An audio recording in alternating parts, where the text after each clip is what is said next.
39 anyos na lalaki sa Balatan, Camarines Sur, kalaboso makalihis na makuanan nin kantidad 400,000 pesos na pigtutubudang shabu.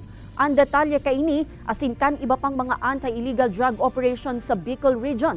Tinutukan ni Jessica Calinog.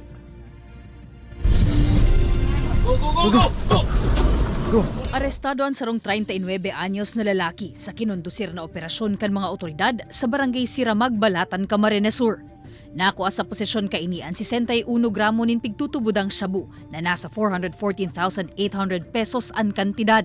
Enot naman subuot na naarestar ang suspect sa kasong illegal possession of firearms. After nakapag-bail siya sa kinakaharap ng kaso for firearms, siya naman po yung naging supplier ng illegal drugs dito sa Balatan. So take note, Balatan is a drug-cleared municipality. So this is our way of sustaining the municipality as drug-cleared.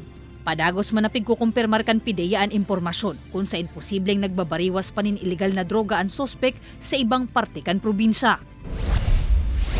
Sa suway na operasyon sa Naga City, kalaboso man ang duwang drug personality. Nakuha sa posesyon kan mga ini ang kantidad 149,600 pesos nin pigtutubudang shabu asin sarong sachet nin pigsususpetsahang marijuana. Nagtitinir na ang mga suspetsado sa kustodiya kan Naga City Police Office para sa maninigong disposisyon.